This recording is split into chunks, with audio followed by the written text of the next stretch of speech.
그 하지정맥류 수술을 해야 된다고 말씀을 드렸을 때 환자분들이 처음 보이는 반응은 이렇게 정맥을 막 없애도 되나요? 라는 것이고, 특히 뭐 근본 발거술이나 이런 걸 했을 때 그게 다른 수술에 비해서 회복이 느리고 뭐 신경 손상도 올 수 있다고 하는데 괜찮나요? 라고 이렇게 물어보시는 분들이 많습니다. 그런데 하지정맥류 수술은 다리에 정상적으로 다리는 정상 정맥을 없애는 것이 아니고 다리에 있는 문제가 있는 정맥을 없애는 치료 방법입니다.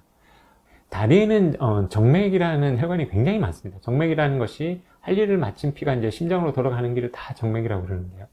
이 다리 쪽의 정맥의 대부분은 근육 안에 있습니다. 대부분은 근육 안에 있고 그 혈관에 문제가 생기는 게 하지정맥류 아닙니다. 그리고 피부로 다니는 정맥들도 우리가 눈에도 잘 안 보일 정도로 작은 정맥들로 이렇게 피부가 정맥들이 다니고 있는데 그런 정맥에 문제가 생기는 것이 아니고 다리에 여분으로 있는 이 복제정맥이라는 것이 문제가 생기는 질환입니다. 이 복제정맥은 정상적인 사람들에서는 판막이 다 붙어 있는 상태죠. 판막이 다 붙어 있는 상태인데 이 정맥류가 있는 사람들은 판막이 다 변성이 와서 피가 그쪽으로 거꾸로 고이고 있습니다.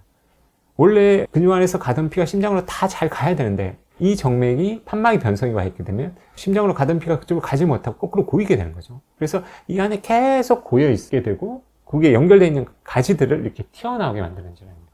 그러면 이 하지정맥류 수술이라는 것은 이 복제정맥을 잘 없애는 것이 중요한데요.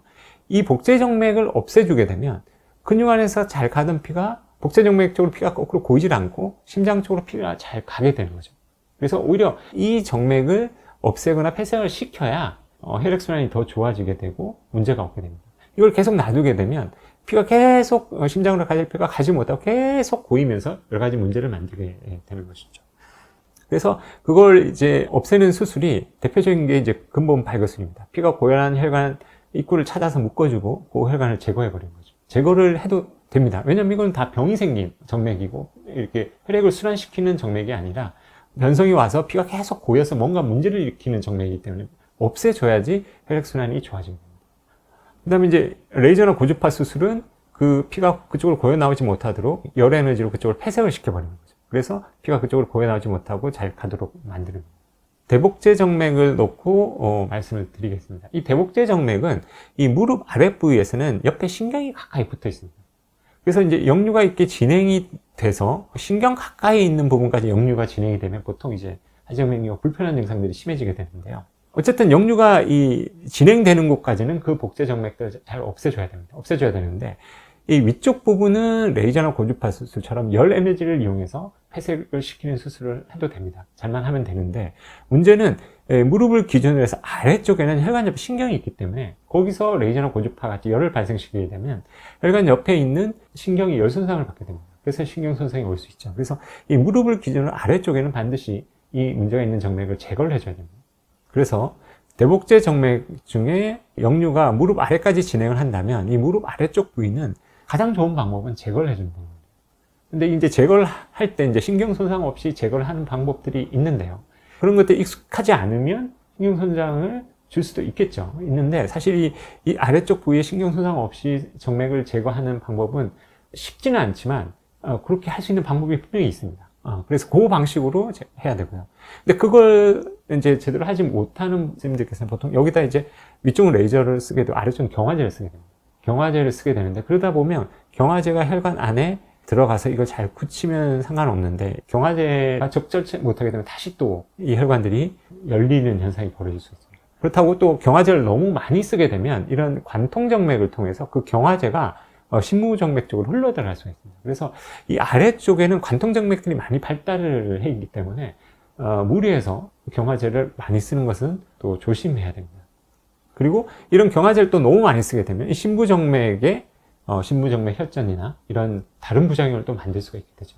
만약 이 열 에너지를 사용하는 방법을 쓰신다면 이 열 에너지가 너무 강하게 쓰지 않는 것이 좋습니다. 너무 강하면 피가 원래 다니는 신부정맥 쪽으로 열 에너지가 넘어갈 수 있습니다. 그렇게 되면 이제 신부정맥 쪽에서 혈전을 만든다거나 문제를 일으킬 수가 있게 되죠. 또 너무 열 에너지 적게 쓰게 되면 이게 다시 열리게 됩니다. 재발할 수가 있죠.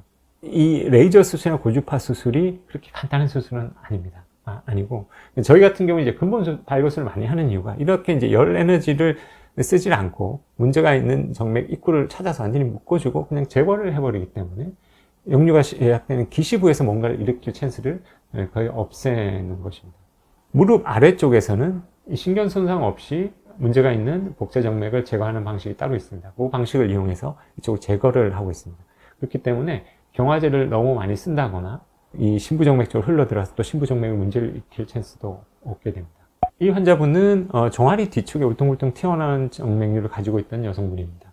근데 그 튀어나온 게 다가 아니고요. 역류는 대복제 정맥 쪽에서 시작을 했습니다. 시작을 쭉 해서 무릎 아래쪽에서 종아리 뒤쪽으로 울퉁불퉁 튀어나온 정맥류를 만들고 있고요. 근데 거기서 역류가 끝나는 것이 아니라 종아리 내측과 발목 내측까지 역류가 진행이 됩니다. 그래서 관통정맥을 하나, 둘, 셋, 네 개를 만나면서 아주 불편한 증상이 심해지고 그 역류가 더 심해져서 발목 내측까지 이렇게 진행이 됐던 증례입니다. 그래서 근본 발거술로 이분은 이제 치료를 했습니다. 위쪽도 뭐 발거술로 치료를 했고요. 발목 내측까지 다 근본 발거술로 치료를 했는데 튀어나와 있던 부분들은 거의 수술 후 약 한 2주 정도 지났을 텐데 밖에서 보이지 않고요. 그죠?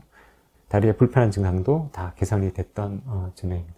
그래서 하지정맥류 수술의 부작용이 겁이 나서 수술을 자꾸 미루게 되면 질환이 많이 진행된 상태에서 수술을 해야 되고 그러다 보면 수술할 범위가 늘어나게 됩니다. 그리고 잘못하면 합병증이 생긴 상태에서 또 수술을 해야 될 수 있습니다.